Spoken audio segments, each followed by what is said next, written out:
ने अक्सर महसूस किया होगा कि जो लोग अच्छे काम करते हैं और हमेशा सबका अच्छा सोचते हैं, वही लोग जीवन में सबसे अधिक परेशान रहते हैं। वहीं जो लोग बुरे काम करते हैं, वो अपना जीवन खुशी और चैन से जी रहे होते हैं।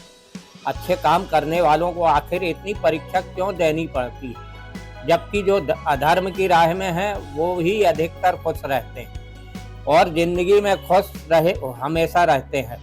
अगर आपके मन में भी यह सवाल कभी आया हो, तो आज हम आपको इसका जवाब देंगे। ये जवाब वो है जो भगवत गीता में लिखा है और श्री कृष्ण ने अर्जुन को दिया था। इसके पहले आपसे निवेदन है कि हमारे चैनल को लाइक करें, सब्सक्राइब करें। तो चलिए जानते हैं श्री कृष्ण ने अर्जुन को क्या कहा। भागवत गीता में वर्णित कथा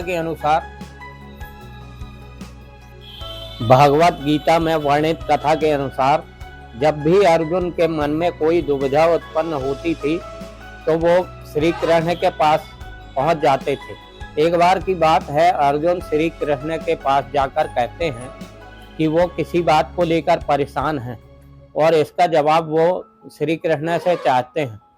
श्री कृष्ण ने पूछा, सवाल क्या है?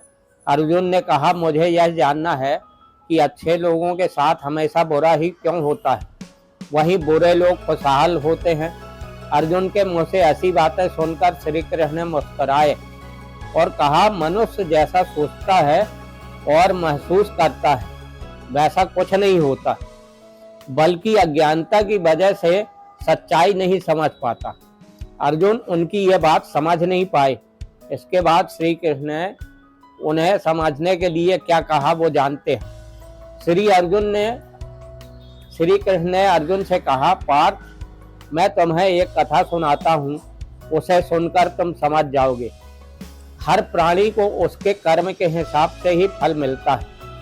प्रकृति हर किसी को अपनी राह चुनने का मौका देती है। अब वो मनुष्य की इच्छा पर निर्भर करता है कि उसे धर्म की राह चुननी है या अधर्म की।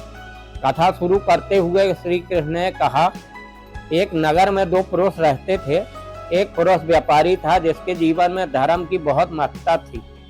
वह पूजा पाठ में यकीन रखता था।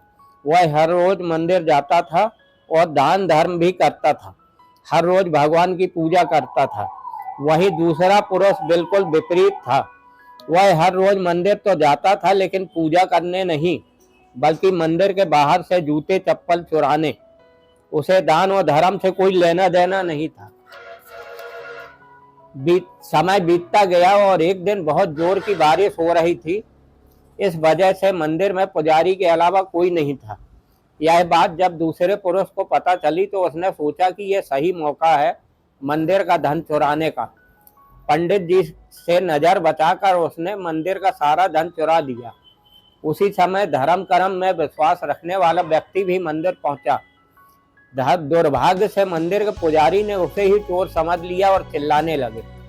वहां लोग एकत्र हो गए और उसे बहुत मारा।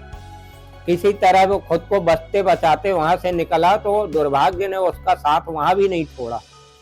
मंदिर के बाहर वो एक गाड़ी से टकरा गया और घायल हो गया। फिर वह व्यापारी लंगड़ाते हुए घर जाने लगा, तो रास्ते में उसकी मुलाकात उस आदमी से हुई जिसने मंदिर से धन चुराया था। उसने कहा, आज तो मेरी किस्मत चमक गई, एक साथ इतना सारा धन मिल गया। ये सब देखकर उसे बहुत बुरा लगा। उसने अपने घर से भगवान की सारी तस्वीरें निकाल दी। कुछ साल बाद दोनों पुरुष की मृत्यु हो गई।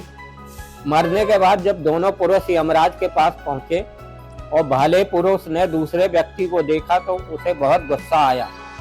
उसने क्रोधित होकर यमराज से पूछ लिया, मैं तो हमेशा अच्छे कर्म करता था, दान में विश्वास रखता था, उसके बदले जीवन भर मुझे अपमान और दर्द ही मिला, और इस व्यक्ति ने हमेशा बुरे कर्म किए, फिर भी इसे नोटों से भरी पोटली मिली।